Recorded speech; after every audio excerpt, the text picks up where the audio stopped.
What kind of a role should we expect for Tyler Pitlick after the 31-year-old journeyman signed a one-year contract with the New York Rangers? We discuss on today's show. Plus, we take a look at Rangers' fifth-round draft pick, Rasmus Larsson. All this and much, much more on today's episode of Locked On New York Rangers.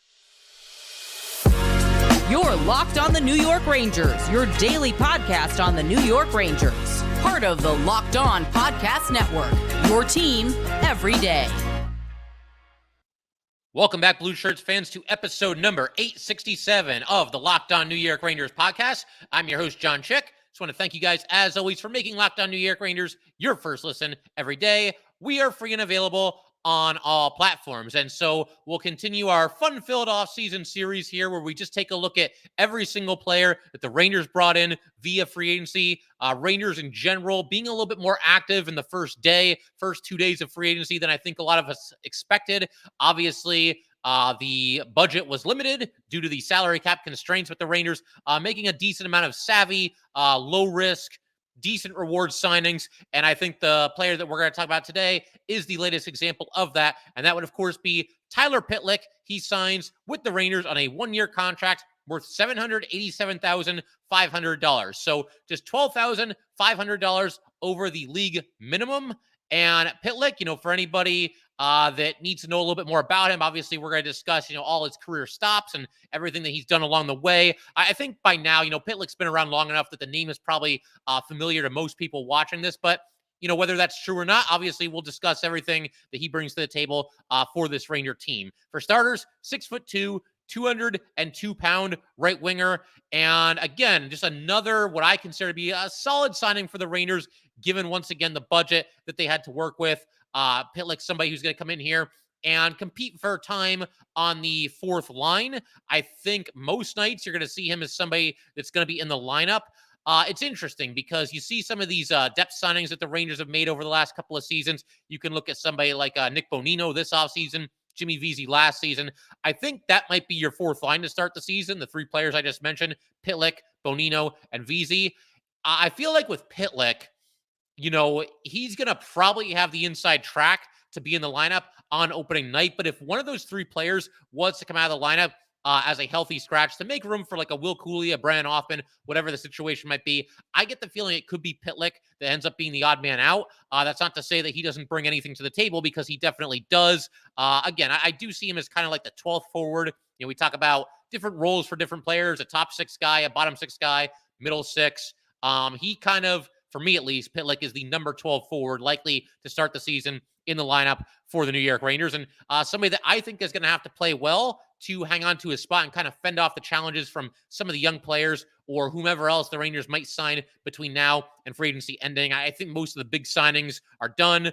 We talked about Tarasenko in our last episode. Is there any way for that to happen? You can go back and check that out if you want to hear my thoughts on the ongoing Vladimir Tarasenko saga. But to keep the focus for now on Tyler Pitlick here, obviously, as I mentioned just a minute ago, has had quite the journey in his NHL career. He was drafted number 31 by the Oilers all the way back in 2010, and that's back when there were 30 teams in the league. So Pitlick was actually the first pick of the second round that season. For frame of reference, that was also the same season the Oilers had the number 1 overall pick, and they used it to draft Taylor Hall. So neither player really worked out all that great for the Oilers. And obviously, Pitlick has bounced around quite a bit, spent parts of 3 seasons with the Oilers. But I found this interesting. For somebody that the Oilers picked with the first selection of the second round, they didn't really give him a ton of rope. He only played in 58 total games with the Oilers over those 3 seasons. And then he was on his way, spent 2 seasons with the Dallas Stars right after his time in Edmonton. His first season with the Stars, that occurred in 2017, 2018, probably the most productive of his career, at least if we're going by points, in terms of offensive production. Career high, 80 games played for Pitlick for the Stars that season. Career high, 14 goals. Career high, 13 assists. And obviously that also means a career high in points with 27. He has never again reached, other than this season, double-digit goals in a season. And only one other time did he reach double-digit assists. So we're through the first couple of stops here, 3 seasons with Edmonton, 2 seasons with the Stars. After that, this is when it gets really crazy, and he reaches bona fide journeyman status. spent one season with the Flyers, one season with the Coyotes. Then he split a season between the Flames and the Canadiens. And then he spent this past season with the St. Louis Blues. So the Rangers for Pitlick will be team number 8. And assuming he's on the roster to start the season, that will be Pitlick's 7th team in the past 6 seasons. So again, the definition of a journeyman between Pitlick, Nick Bonino, and Eric Gustafsson, 3 bona fide journeymen joining this Ranger team this offseason. And obviously, that's not meant to be an insult or anything like that. I'm just acknowledging the fact that they've played for a lot of different teams. All 3 of these players have a chance to help the Rangers in one way or another. The fact that they're journeymen doesn't mean they can't be effective for this team. I just thought it was interesting to kind of point that out, especially with Gustafsson and Pitlick. I mean, no joke. They're on a different team.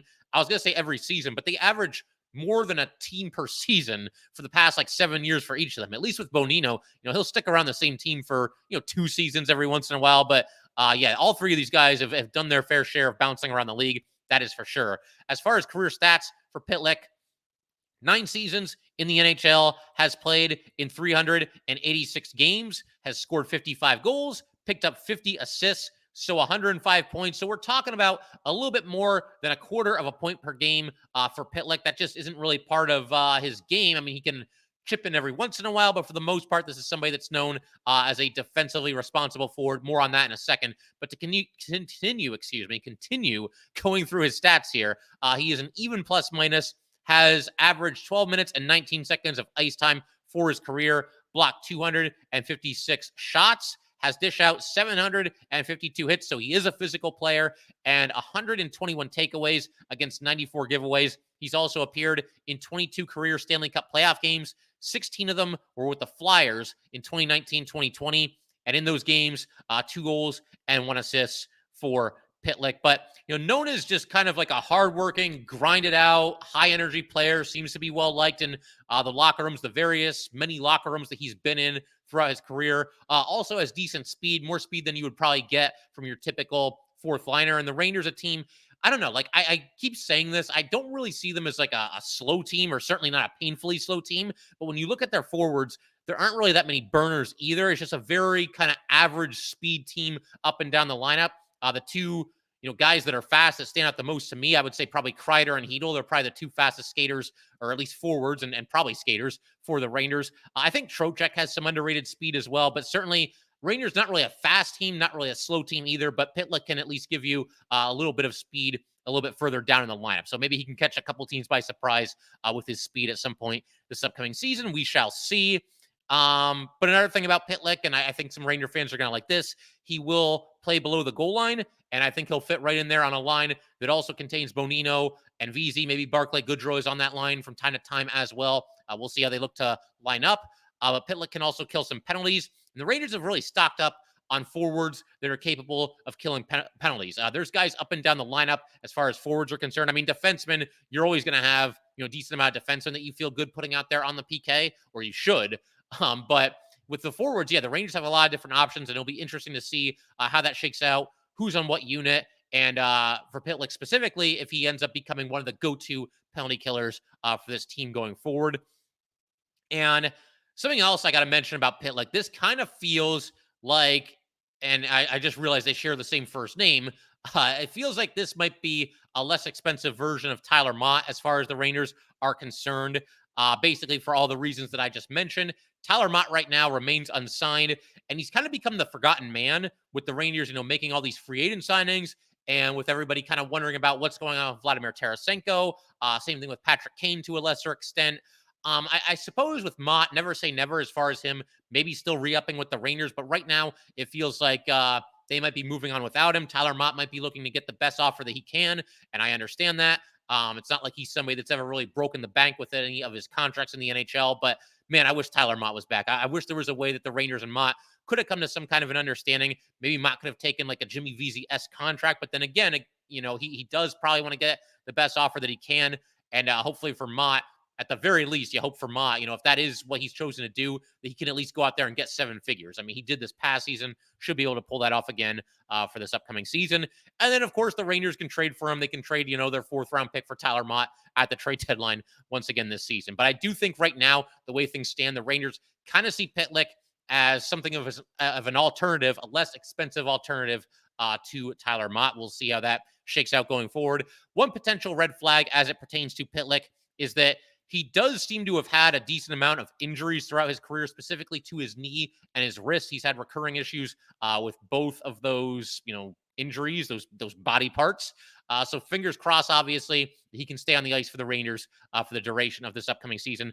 Fun fact for Pitlick, he was taken by the Seattle Kraken in the expansion draft from the Coyotes a couple of years ago, but the Kraken then immediately traded him to the Flames in exchange for a 4th-round draft pick. He also made the Blues. He had to sign with the Blues on a PTO this past offseason, so I'm sure he was happy to get an actual, contract offer from the Rangers, not just a PTO. He ended up making the Blues, partly due to the fact that our old friend Pavel Buchnevich was placed on the IR for parts of the season. So that pretty much brings us to now. And Tyler Pitlick, for a 12th forward and an inexpensive option, a guy making just a shade over the league minimum, I think this is a fine signing for the Rangers. It's not the kind of signing that gets you like super excited and, oh my God, we got Tyler Pitlick, Stanley Cup. But, he is a solid player and obviously has bounced around the league a lot, but has found a way to carve out a role for himself everywhere that he's been. And we hope that obviously continues with the New York Rangers. So I'll keep everything rolling in just a second. I want to talk about Alain Vigneault retiring from coaching. He announced that just a couple of days ago here, and obviously he spent a good amount of seasons with the Rangers. Going to talk about his tenure with the Rangers and some of the better memories that we have of him coaching this team.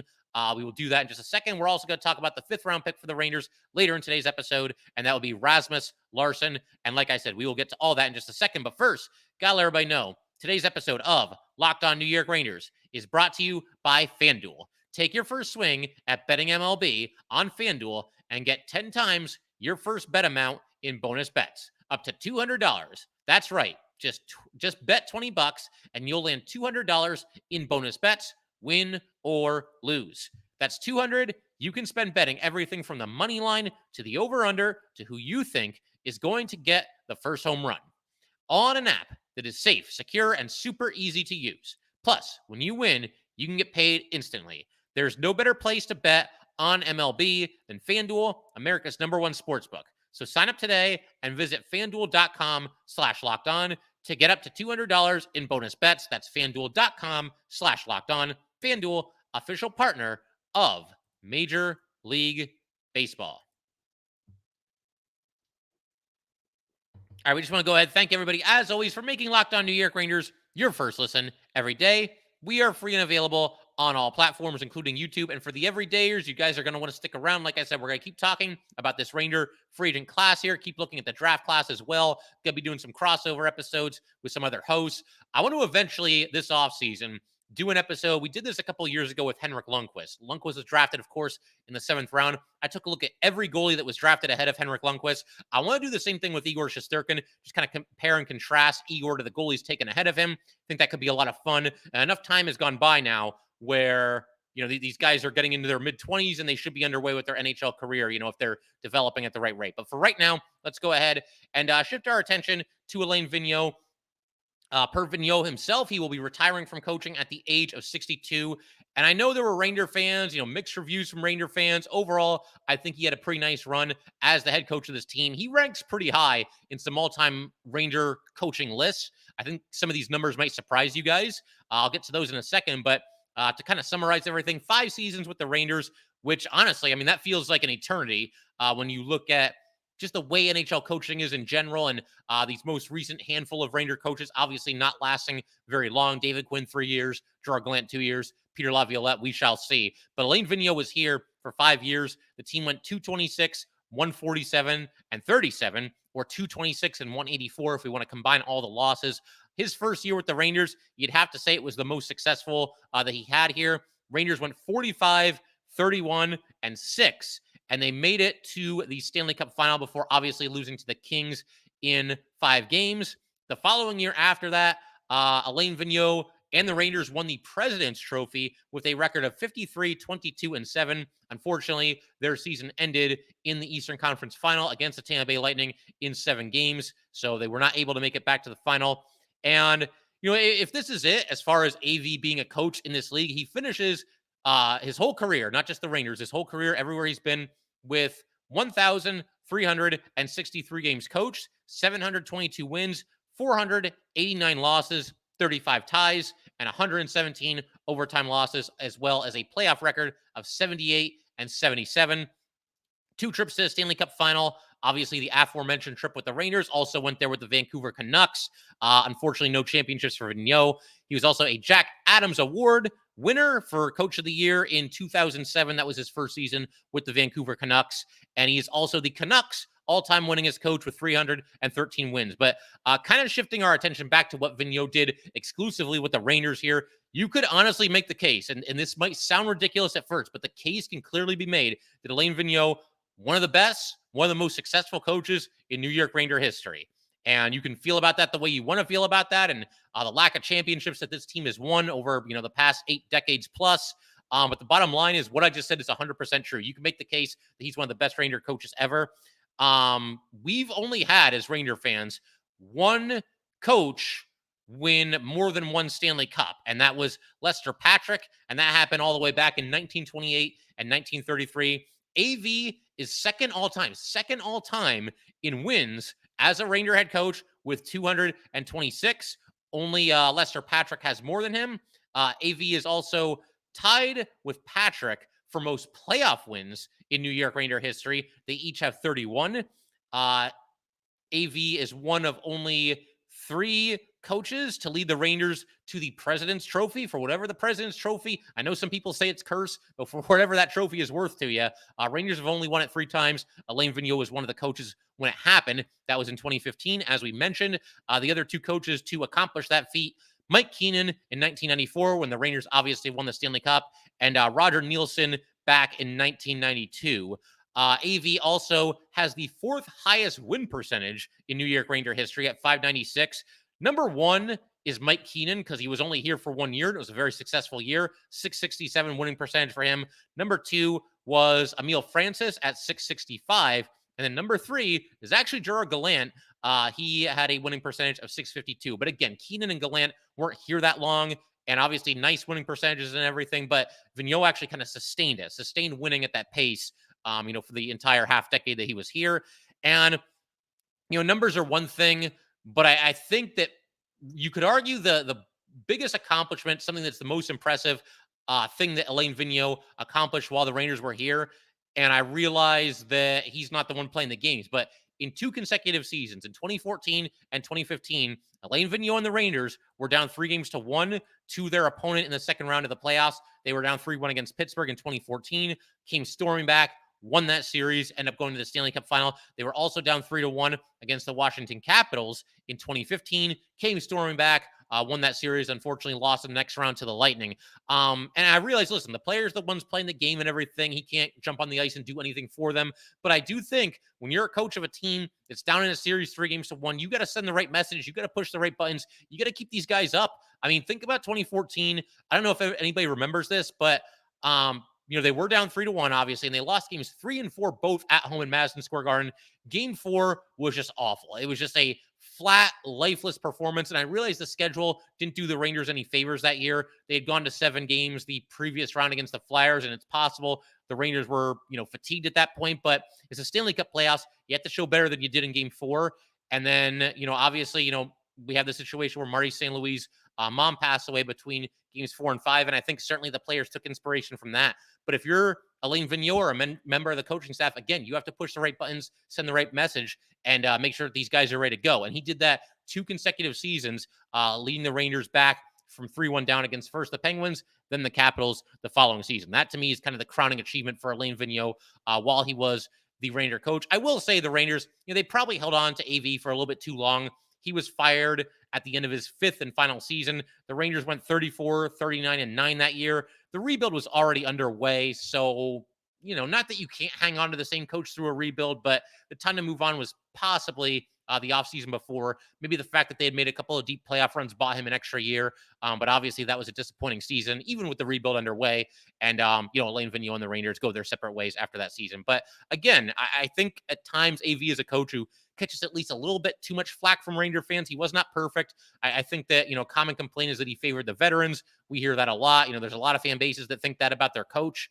But again, overall, they did a lot of winning while he was here. A couple of deep playoff runs. and their only Stanley Cup final appearance since 1994. So I'll always be thankful for Alain Vigneault, the time that he spent here, and what the Rangers were able to accomplish, the fact that they won a lot of games while he was the head coach of this team. So we're going to keep everything rolling in just a second here. I want to shift our attention to the Rangers draft class, and specifically we're going to look at 5th round defenseman Rasmus Larson, who the Rangers took, just a short time ago, whenever the draft was, about a week ago, give or take at this point. And we will do that in just a second.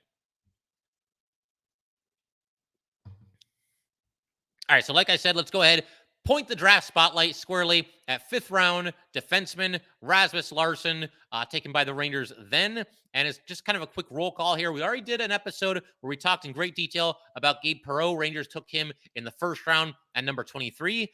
They then took defenseman Drew Fortescue in the 3rd round at number 50. We talked about Fortescue in our most recent episode. And that brings us to right here, right now, round 5. The Rangers take defenseman Rasmus Larson at number 152 overall. You might be interested to know that this pick originally belonged to the Edmonton Oilers. The Rangers acquired this pick on the May 31st trade that sent 20-year-old center Jaden Grube to the Edmonton Oilers. In exchange for this selection, the Rangers took Grube in the 3rd round back in 2021. As for Larson, 19 years old, 6'3", weighs 201 pounds. Obviously a big kid, especially for being just 19 years old. He's also a lefty shot.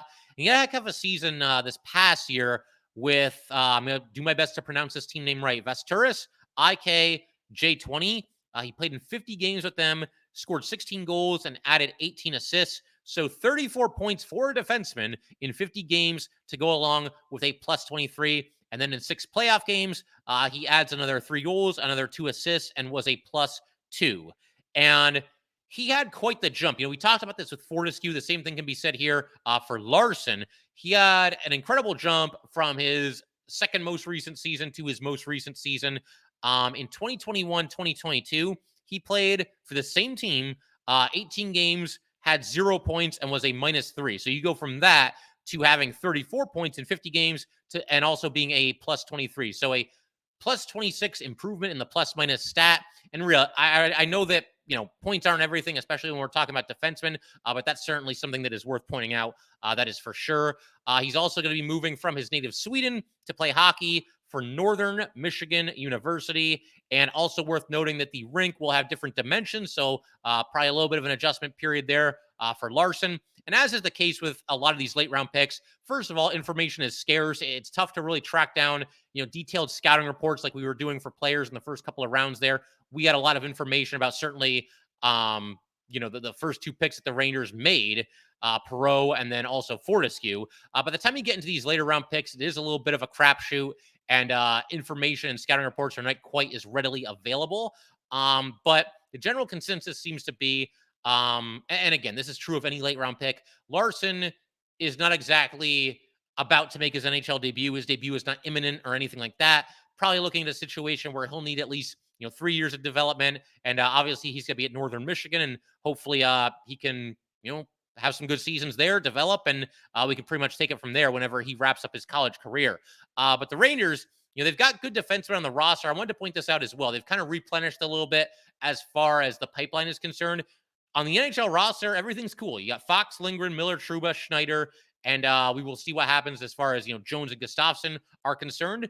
But I do feel like the Ranger pipeline, the prospect tree, or whatever you want to call it, the well was drying up at least a little bit as far as defenseman prospects are concerned. Matthew Robertson is still there. Ty Emberson just had a nice season in the AHL. But hopefully, between the Rangers drafting Drew Fortescue and Rasmus Larson, they've reloaded a little bit as far as defenseman prospects are concerned. And hopefully the Rangers are feeling good about these 2 blue liners, possibly eventually making an impact with the Rangers. I feel like Fortescue being in the 3rd round and being so highly thought of and being such a riser on the draft charts, he's somebody that eventually will, get a shot in the NHL. We'll see if it's with the Rangers. By the time you get into the 5th round, there's no guarantees. But Rasmus Larson, hopefully the Rangers feel good about this pick, and maybe somewhere down the road, he is a contributing member to this Ranger team. But yeah, like I said, once you get into like the 5th, 6th, 7th round of the draft, it is a little bit of a lottery ticket. But I think as a lottery ticket kind of a pick is concerned, this is a good one by the Rangers. Again, it's hard to find a ton of information. I found like one YouTube video that showed Larson scoring a goal on a one-timer. So that was cool. Hard to know a whole lot about just one video with one goal. Seemed like he had a decent shot. Obviously a big kid as well, so that all stood out. But again, you take somebody this late in the draft, you are looking for someone who basically just has something that you like, speed, size, intangibles, hockey IQ, whatever the case might be. And with Larson, you're getting a defenseman here who, again, just a 19-year-old kid, big defenseman, 6'3", 200 pounds plus. And clearly with these numbers that he's putting up, a little bit of an offensive upside to his game as well. So again, I feel like for somebody that the Rangers took in the 5th round, it's a solid pick here. Impossible to know if it's going to, work out for the Rangers and he'll become a fixture of the blue line, but we shall see. He'll at least be given an opportunity like every other kid in this NHL draft. I figure we could pretty much call it there for today. The other thing I want to mention, Derek Stepan stories. As I mentioned in previous episodes, I'm collecting Derek Stepan fans from all the listeners. If you guys can remember who you were with and how you celebrated and how it all went down when you saw Derek Stepan score in overtime in Game 7 against the Washington Capitals, go ahead and send your story over to me, email it to me, DM it to me, do whatever you got to do. And I'm looking forward later in this offseason to reading all those stories from you guys during an episode and just kind of reacting to it and having some fun with it and obviously reminiscing about what was clearly a really fun, really exciting moment in New York Ranger history. So definitely looking forward to that. Send those stories over to me. One other thing I want to mention, and I do have to check the ESPN website, but I'm also going to be looking to reactivate the fantasy league for this upcoming season. For anybody that might be new around here, we've done the Locked On New York Rangers fantasy league in all the past 3 seasons. It's been a lot of fun. We've had 20 players in the league every season. If you were in the league last year, all you have to do is just let me know that you want to come back. And maybe I can even do this while we're recording here. Let me go to the ESPN website real quick here, and let me see if it's even been activated yet, because I know there's a lot of people. Some people have done this, pretty much every year that we've had it. There's people that have been in it all 3 years, and obviously looking forward to playing with you guys again. Looking at the website, though, it does not look like ESPN has activated its fantasy hockey league section, so we'll have to wait for that. But yeah, like I said, if you want to come back, if you played last year, let me know. If you didn't play last year and you want to play, go ahead, email me, DM me on Twitter, do one or the other, and we'll kind of save your spot in line in the case that there are people from last year that don't end up coming back this year. But like I said, that'll do it for today. Once again, if you'd like to get in touch with this podcast, please send an email to lockedonnyrangers@gmail.com. Once again, that is lockedonnyrangers@gmail.com. Definitely give us a follow on Twitter as well, @LO_NY_Rangers. Once again, that's @LO_NY_Rangers. And definitely subscribe to Locked On New York Rangers YouTube channel. We're closing in on 2,000 subscribers. So thank you so much to everybody that has already subscribed. And if you haven't subscribed yet, there are some things on YouTube. All the full episodes go out on YouTube. They go out on all the audio feeds as well. But 9 times out of 10, these episodes premiere on YouTube before they're available via audio. So you'll want to subscribe to YouTube for that reason, if nothing else. And also, there are a couple of YouTube-only videos that we'll post on there every now and then. So, yeah, definitely subscribe, and you can have access to all that fun stuff. But that will do it for today, guys. Once again, thank you for tuning in, and I will see you next time.